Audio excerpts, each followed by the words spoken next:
আপামর বিশ্বের কাছে স্বপ্ন পরিশ্রম, বিলাসে ও আভিজাত্যে অতুলনীয়। সব বিশেষণকে একত্রিত করলে যে নামটা আপনার মাথায় প্রথমে আসে তার কথাই বলছে। আজ আমরা এমন একটি শহর সম্পর্কে জানব যেই শহরটি আমাদের সকলের কাছেই পরিচিত। বিভিন্ন জায়গায় আমরা এই শহরটির নাম শুনে থাকি, কখনো কখনো এই শহরটিকে আমরা বিভিন্ন মুভিতেও দেখে থাকি। পৃথিবীর আধুনিক শহরগুলির নাম বললেই যেই শহরের নাম আমাদের প্রথম মনে পড়ে সেই শহরটির নাম হলো দুবাই। সারা বিশ্বে দুবাই শহরটি পরিচিতি লাভ করেছে উঁচু উঁচু বিল্ডিং, নামি দামি গাড়ি, বাড়ি এবং তাদের বিলাসবহুল জীবনযাপনের জন্য। বিশ্বের অধিকাংশ মানুষই মনে করেন যে দুবাই একটি দেশ, কিন্তু দুবাই কোনো দেশ না, যা মধ্য প্রাচ্য দক্ষিণ পশ্চিম এশিয়ায় অবস্থিত সংযুক্ত আরব আমিরাত সবচেয়ে বড় এবং সবচেয়ে জনবহুল। দুবাই আরব আমিরাতের 7টি প্রদেশের মধ্যে একটি প্রদেশ। এটি পারস্য উপসাগরের দক্ষিণ তীরে আরব উপদ্বীপে অবস্থিত। 1833 সাল থেকে দুবাই শাসন করে আসছে আল মাকতুম পরিবার। দুবাইয়ের বর্তমান শাসকের নাম মুহাম্মদ বিন রশিদ আল মাকতুম। পাশাপাশি তিনি সংযুক্ত আরব আমিরাতের প্রধানমন্ত্রী ও উপরাষ্ট্রপতির দায়িত্ব পালন করছেন। অন্য দেশে যা অকল্পনীয় সেটাই দুবাই শহরে স্বাভাবিক। এখানে অতিরিক্ত গরম থাকে সবসময়, তাই আপনি বাসের জন্য কোনো বাস স্টপেজে দাঁড়ালে সেখানে দেখবেন এসি করা ছোট ঘর। দুবাইকে বালির শহরও বলা হয়।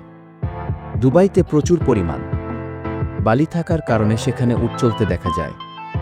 সেখানকার মানুষ প্রায়ই উট দিয়ে যাতায়াত করে, কিন্তু মজার ব্যাপার হলো সেখানে রোবট চালিত উট দেখা যায়। মাঝে মধ্যে উট যখন দিশাহীন পড়ে তখন উটকে সঠিক দিশা দেখতে এবং শান্ত করতে এই রোবটিকে ব্যবহার করা হয়। সবচেয়ে উঁচু টেনিস কোর্ট। বর্তমানে সবচেয়ে উঁচু বিল্ডিংটি হল বুর্জ খলিফা, যেটি দুবাইতে অবস্থিত, যা দুবাইয়ের 900 কিলোমিটার দূর থেকেও দৃশ্যমান। দুবাইতে অবস্থিত পৃথিবীর তৃতীয় সবচেয়ে উঁচু হোটেল বুর্জ আল আরব। এই হোটেল মধ্যে একটা সোনার চাদর রয়েছে যেটাকে বাইরে থেকে দেখলে মন ভরে যায়। কিন্তু আপনি এটা জেনে অবাক হবেন যে 1970 সালে ওই জায়গা ছিল মরুভূমি। মাত্র কয়েক বৎসরে সেই মরুভূমি হয়ে উঠল পৃথিবীর অন্যতম সুন্দর একটি শহর। টেনিসে দুবাই বিশ্বসেরা না হলেও দেশটিতে রয়েছে পৃথিবীর সবচেয়ে উঁচু টেনিস কোর্ট, দুবাইয়ের বুরজ আল আরব। হোটেলের ছাদে এটি বানানো হয়েছে। পাম আইল্যান্ড। রাজারা যা ইচ্ছে তাই করতে পারে। তাদের আছে অধের সম্পদ ও আজ্ঞাবহ কর্মচারী।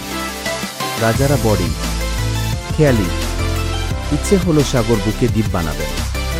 ব্যাস, শুরু হয়ে গেল কাজ।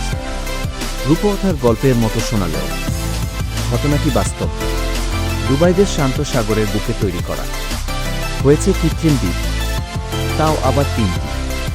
কৃত্রিম হিসেবে দ্বীপগুলো বিশ্বে যত বিস্ময় জন্ম দিয়েছে তার চেয়েও বেশি আকর্ষণ করছে এগুলোর আকৃতি। দ্বীপ 3টি হুবহু পাম গাছ আকৃতিতে তৈরি করা হয়েছে। মানব ইতিহাসের সবচেয়ে বড় কৃত্রিম দ্বীপগুলোর নাম পাম দুবাইল্যান্ড পার্ক।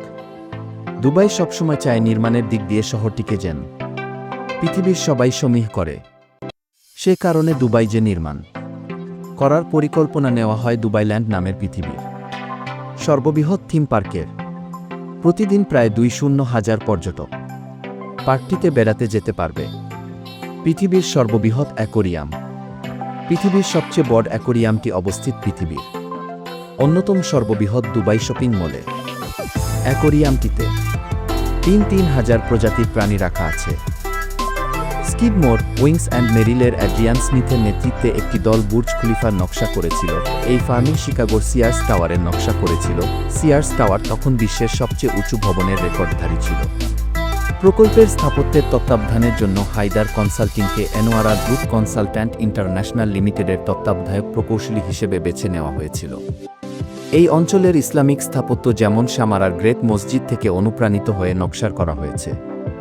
আবাসিক এবং হোটেলের স্থান অপটিমাইজ করার জন্য আকৃতির ত্রিধা জ্যামিতিক মেঝে ডিজাইন করা হয়েছে। বিল্ডিংয়ের উচ্চতা সমর্থন করার জন্য একটি শক্তিশালী কেন্দ্রীয় কোর এবং ডানা ব্যবহার করা হয়। যদিও এই নকশাটি টাওয়ার তৃতীয় প্যালেস থেকে নেওয়া হয়েছিল, বুর্জ খলিফার কেন্দ্রীয় কোরের প্রতিটি ডানার মধ্যে সিডি ছাড়া সমস্ত উল্লম্ব পরিবহন রয়েছে।